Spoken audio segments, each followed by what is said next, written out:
A few moments later. Oke, standby, kamera ready, sound ready, 3, 2, 1, action.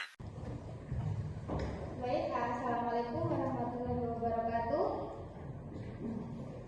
Kalau baik di sini kembali ke episode kita. Di sini kami dari mahasiswa Universitas Baikun, prodi Teknik Informatika.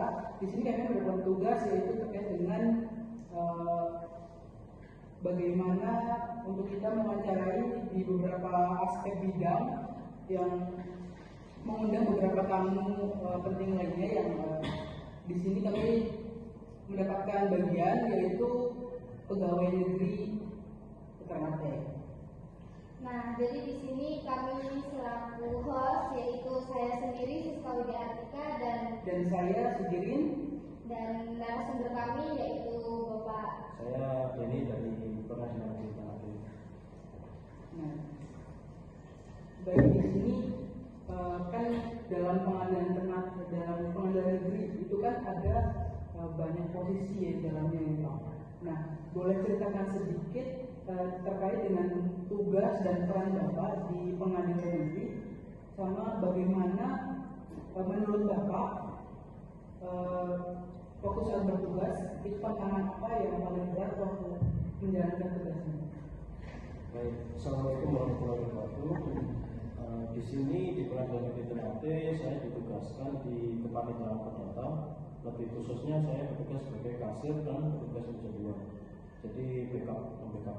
Untuk tugasnya kasir sendiri itu adalah menghitung cash flow, uang masuk dari pihak yang berperkara, atau permohonan, atau gugatan, atau eksekusi dan lain sebagainya, yang nanti diperuntukkan untuk penyelesaian perkara itu sampai perkara itu putus dan nanti dikembalikan ke pihak. Untuk petugas meja 2 itu tugas dan fungsinya itu kurang lebih membantu mendaftarkan permohonan, gugatan, dan eksekusi. Dan tantangannya sih selama saya di PN Ternate itu lebih kepada masyarakat yang masih awam. Awam dalam hal itu mereka itu masih belum mengerti prosedur seperti halnya itu tata cara pengajuan permohonan itu seperti apa, terus syarat-syarat gugatan itu apa, terus itu domisilinya di mana, itu bagaimana, itu masih kurang. Jadi itu tantangan pertama saya. Dan yang kedua itu karena bahasa, mungkin karena dari kita kan juga kadang masyarakat sendiri kalau kadang itu masih menggunakan bahasa lokalnya ya. Jadi kita itu terkadang bingung. Nah, kita pakai bahasa Indonesia tapi beliau membalasnya dengan bahasa daerah. Jadi kita kan penyesuaian lagi. Berarti selama bertugas ini tantangan terbesarnya itu ada di bagian kurangnya pemahaman hukum atau catatan cara untuk kemajuan selama proses hukum sama bahasanya itu ya Pak.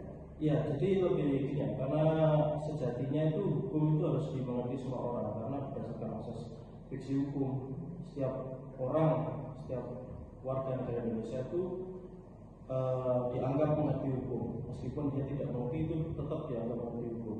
Cuma bagaimana cara kita menjelaskan secara sederhana tata cara dan prosedur pengajuan upaya hukum atau prosedur lainnya itu yang perlu kita terapkan lebih lanjut kepada masyarakat ini, khususnya di Kota Ternate dan Halmahera. Nah, kan Bapak ini kan sudah banyak yang melakukan tugasnya sudah begitu banyak yang Bapak lakukan, menangani berbagai kasus. Nah, itu sih pengalaman apa yang membuat Bapak merasa tuh bahwa penyadaran hukum itu sangat penting gitu bagi masyarakat? Ya, jadi lebih khusus lagi ya, saya itu bertugas di bagian perdata. Jadi perdata itu lebih ke antara pihak melawan pihak, bukan dengan negara seperti halnya pidana atau tipikor. Nah, untuk perdata ini sendiri sih tadi kan karena itu pihak melawan pihak atau pihak yang kepentingannya seperti halnya permohonan, itu biasanya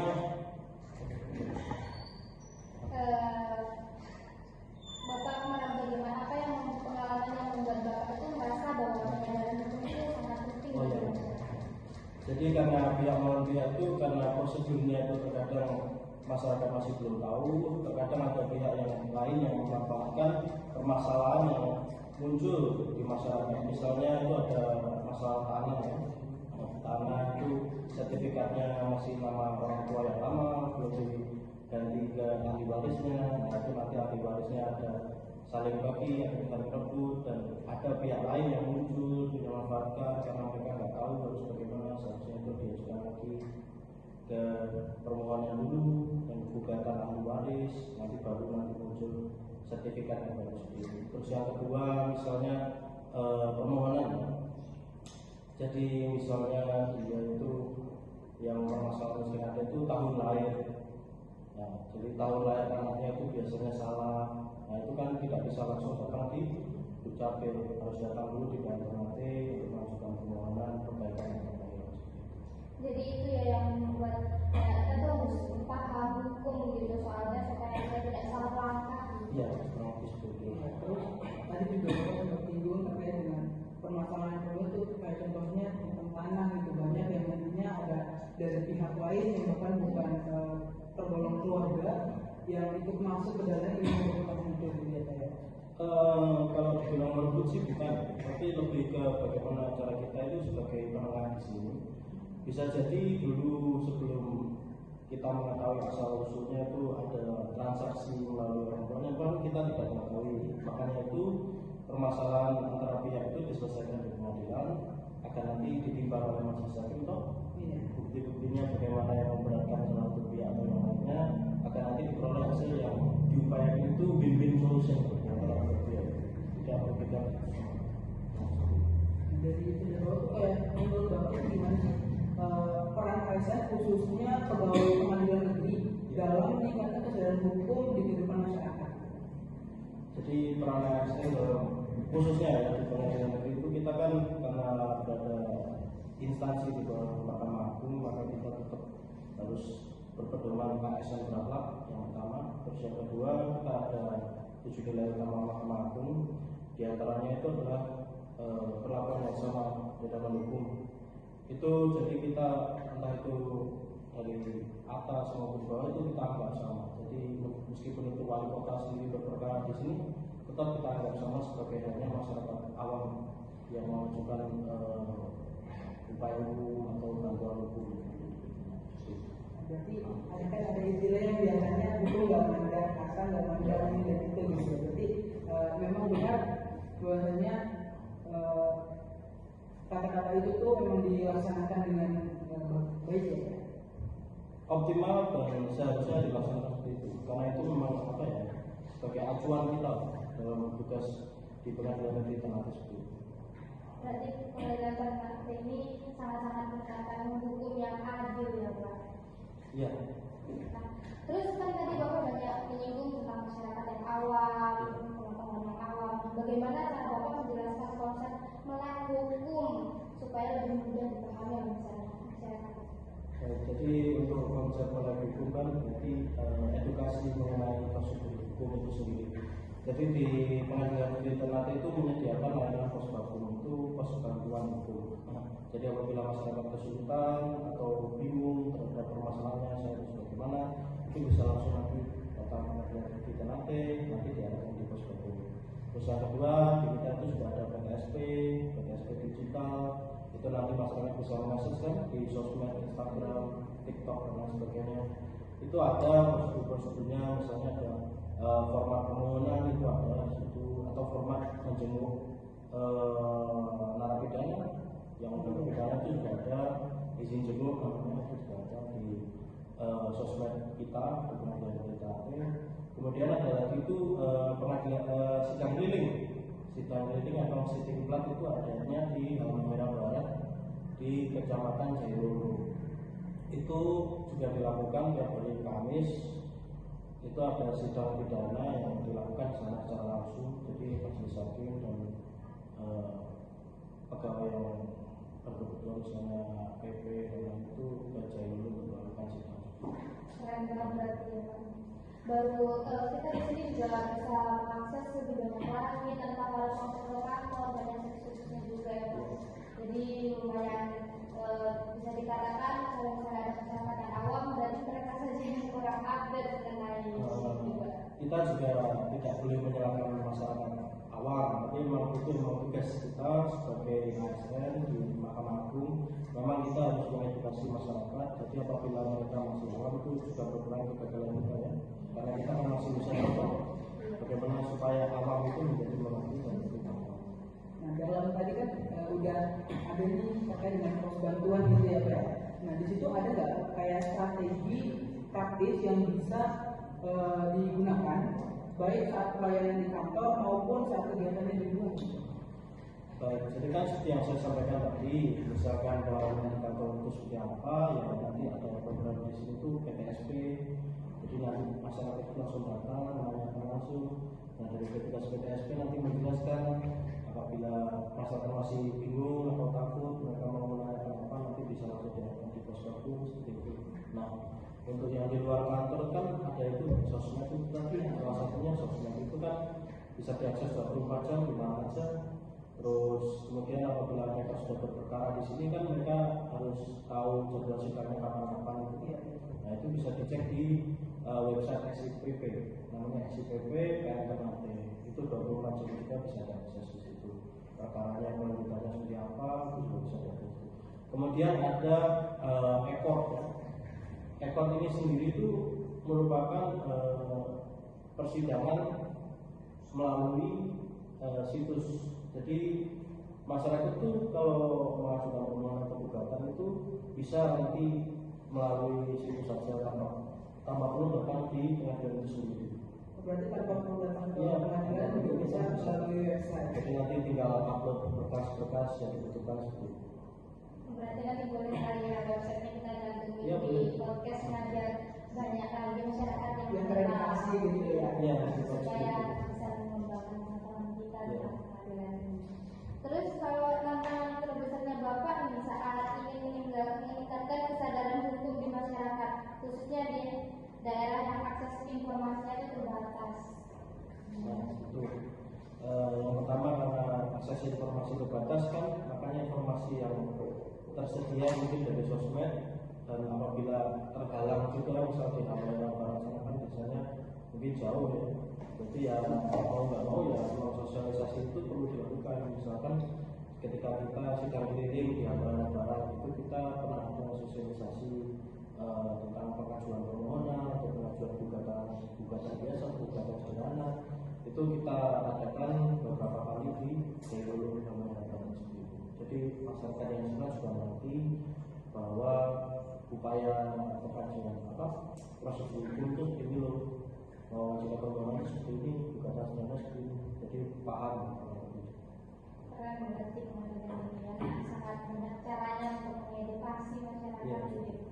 Nah, yang tadi kan juga udah kita jelaskan bahwa ada program-program tersendiri yang dilaksanakan maupun di luar ataupun di dalam pengadilan yang sebenarnya kayak menarik banget gitu untuk dibahas gitu. Nah, itu kira-kira pemberian edukasi itu gimana Pak secara teknisnya? Kalau secara teknisnya sih kita tetap apa ya? Karena kalau teknis kita berbicara dengan bahasa hukum yang baku itu masyarakat kan otomatis kan paham dengan kiasan dan ungkapan kayak ini harus bukti harus dua terang lebih terang. Nah, misalnya di pidana itu bukti itu harus lebih terang daripada bukti itu sendiri kan nanti maksudnya malah bingung. Iya, ini apa? makanya itu. Jadi kan kita meneranginya kan dengan bahasa yang sederhana. Misalkan izin jenguk itu kita ada di YouTube-nya dijelasin step by step-nya. Nanti tidak perlu datang ke PN, bisa lihat di YouTube secara langsung. Atau nanti apabila masyarakat itu sudah memerlukan produk hukum seperti salinan putusan ya. Kalau nanti mengajukan permohonan kan, itu nanti salinan putusan diperlukan untuk mereka misalnya ganti nama itu tadi.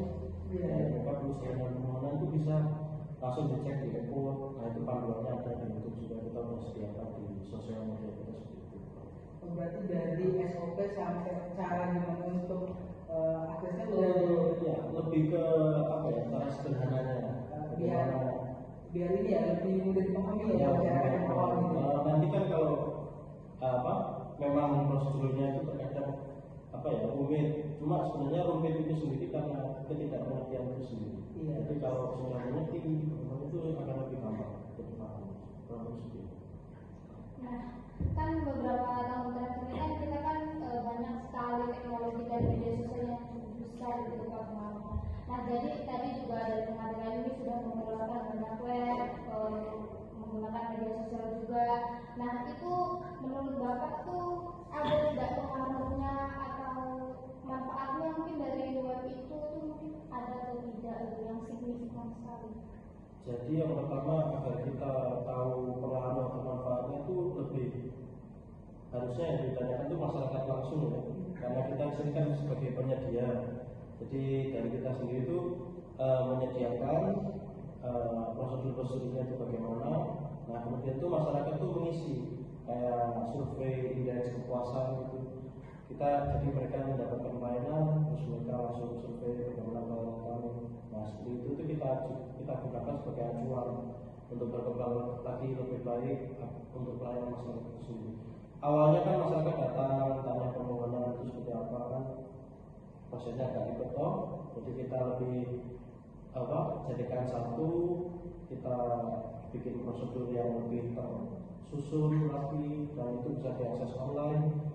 Jadi masyarakat tuh sekarang bisa ngecek sendiri, bisa membanding-bandingkan sendiri kayak jadi perusahaannya seperti ini ya, yang itu kan seperti ini. Jadi kan ada timbal balik juga dari mereka aduan, kemudian ini pelayanannya ribut dan lain-lain, kita perbaiki lagi menjadi lebih gampang dan mudah. Jadi sama-sama memberikan impact itu. Ya, jadi memang kita sendiri kan tidak mungkin dapat berkembang tanpa adanya komunitas. Jadi yang tadinya masyarakat awam yang masih bingung, terus dengan adanya dari website, dengan media sosial, teknologi yang ada, bisa memberikan kesadaran. Tapi balik lagi kepada masyarakatnya bagaimana cara dia mengelola gitu ya, informasi yang mereka dapat. Nah, kira-kira kalau udah begini kan udah enak gitu ya, kayak kita tinggal buka 24 jam full time ada gitu. Nah, tapi kadang masih ada masyarakat yang bingung tentang hak dan kewajiban mereka pada saat di dalam hukum. Masih. Jadi tentang hak dan kewajiban itu misalkan mereka sudah berhak, mereka kan berhak mendapatkan jadwal sidangnya itu kapan, salinan putusannya itu kapan. Tapi mereka itu harus punya kewajiban juga, misalnya hadir pada saat sidang itu sendiri.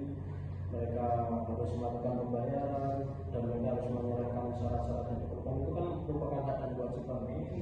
Jadi permasalahan seperti itu tuh masih ada di masyarakat kita. Cuma untuk banyaknya itu sudah tidak terlalu. Menurut saya itu untuk masyarakat sekarang tuh saya rasa sudah lebih melengkung dikarenakan akses sosial media itu lebih luas sekarang. Informasinya udah lebih besar gitu ya. Pasti saya yakin itu karena masyarakat mengetahui prosedurnya seperti apa melalui media sosial. Jadi saya yakin dan berdasarkan pengalaman saya sih tidak terlalu menjelaskan ya dari nol. Jadi tinggal jalan saja. Tinggal penjelasan tinggal karena prosedurnya itu sudah terpapar jelas. Kita tidak perlu rumit lagi. Berarti berpengaruh sekali websnya ini yang bisa bikin kita jadi lebih tahu tanpa harus dari pegawai menjelaskan lagi dari awal gitu ya. Terus kalau pesan Bapak untuk masyarakat dan juga ASN lain yang ikut berperan dalam meningkatkan kesadaran hukum apa tuh?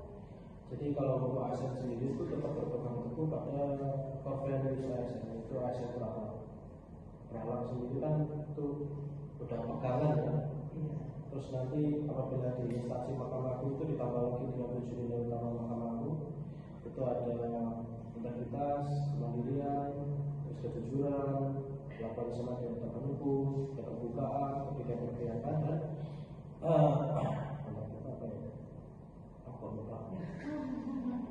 nanti ini kita aja. Nah, ini tadi kan pesan ke ASN. Jadi kalau ASN itu tetap memegang teguh itu yang pertama berakhlak, kapasitas ASN berakhlak. Kemudian kalau ASN khususnya di Mahkamah Agung itu ada 7 nilai utama Mahkamah Agung: kemandirian, integritas. Awam yang masih bingung, terus dengan adanya dari website, dengan media sosial, teknologi yang ada, bisa memberikan kesadaran. Tapi balik lagi kepada masyarakatnya bagaimana cara dia mengelola informasi yang mereka dapat. Nah, kira-kira kalau udah begini kan udah enak gitu ya, kayak kita tinggal buka 24 jam full time ada gitu. Nah, tapi kadang masih ada masyarakat yang bingung tentang hak dan kewajiban mereka pada saat di dalam hukum itu Pak? Masih. Jadi tentang hak dan kewajiban istri, misalkan mereka sudah berhak, mereka kan berhak mendapatkan jadwal sidangnya itu kapan, salinan putusannya itu kapan. Tapi mereka itu harus punya kewajiban juga, misalnya hadir pada saat sidang itu sendiri. Mereka harus melakukan pembayaran dan mereka harus menyerahkan syarat-syarat yang diperlukan. Itu kan merupakan hak dan kewajiban. Jadi permasalahan seperti itu tuh masih ada di masyarakat kita. Cuma untuk banyaknya itu sudah tidak terlalu. Menurut saya itu untuk masyarakat sekarang tuh saya rasa sudah lebih melek hukum dikarenakan akses sosial media itu lebih luas sekarang dari akses informasinya udah lebih besar gitu ya. Pasti saya yakin itu karena masyarakat mengetahui prosedurnya seperti apa melalui media sosial. Jadi saya yakin dan berdasarkan pengalaman saya sih tidak terlalu menjelaskan yang dari nol. Jadi tinggal jalan saja. Tinggal pegang uang Ya, aja gitu Pak ya. tinggal ya. Karena prosedurnya itu sudah terpampang jelas. Kita tidak perlu rumit lagi gitu. Berarti berpengaruh sekali websnya ini yang bisa bikin kita jadi lebih tahu tanpa harus dari pegawai menjelaskan lagi dari awal gitu ya Pak. Terus kalau pesan Bapak untuk masyarakat dan juga ASN lain yang ikut berperan dalam meningkatkan kesadaran hukum apa tuh? Jadi kalau untuk ASN sendiri itu tetap berpegang teguh pada core values ASN, itu ASN berakhlak sendiri kan itu udah pegangan ya. Terus nanti apabila di instansi Mahkamah Agung itu ditambah lagi dengan 7 nilai utama Mahkamah Agung, itu ada integritas, kemandirian, terus kejujuran, laporan sama dengan hukum, keterbukaan, ketidakberpihakan dan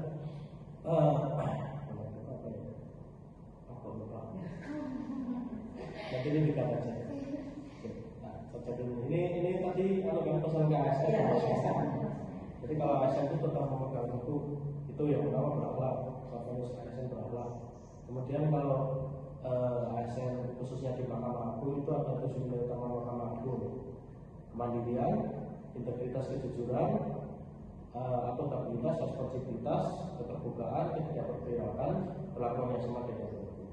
Itu untuk ASN-nya. Nah, untuk masyarakat sendiri ya dengan adanya sosial media dimohon dengan bijak untuk memanfaatkan dan mencari informasi dari sumbernya secara langsung daripada mencari informasi dari pihak lain yang mungkin kebenarannya pun kita masih ditanyakan karena ya kan sering itu kita melakukan eksekusi misalnya itu masyarakat tuh ada pihak yang dieksekusi itu menggiring, ini pengadilan tidak adil, tidak berpihak kepada rakyat kecil.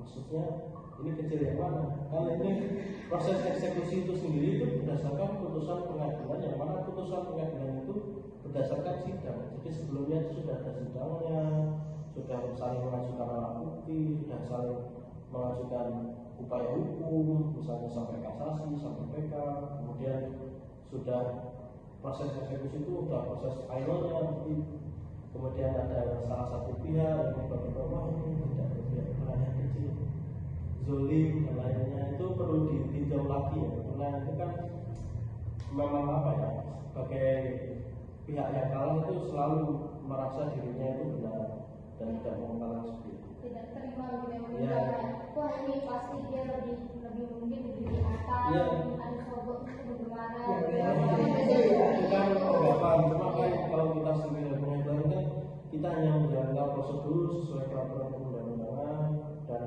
karena pihak pemenang atau dalam ini kalau yang disebut pemenang apa ya, pemohon sendiri ya, pemohon kan sudah mengajukan eksekusi, ya udah kita hanya menjalankan saja proses seperti itu. Tadi itu pertanyaan-pertanyaan yang berjawab Bapak, sekiranya jika masyarakat melihat video ini bisa teredukasi dengan mungkin nanti kita temukan juga untuk pilih websitenya, terus mungkin media sosialnya kayak Instagram kan ada ya? Ada Instagram, terus apa tadi Ekwak sudah, Ekwak itu dari Mahkamah Agung ada.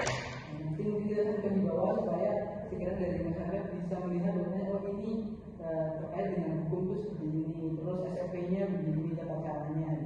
Mungkin juga bisa dilihat tadi dari penjelasan Bapak sudah banyak sekali mengedukasi, memberitahu, mungkin kita bisa mengembangkannya nanti atau ya kita bisa membantu untuk kita gitu.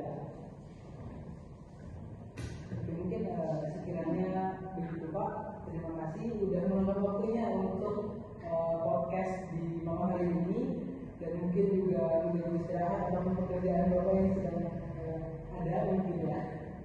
Jadi terima kasih, sekiranya kami tutup. Wassalamualaikum warahmatullahi wabarakatuh.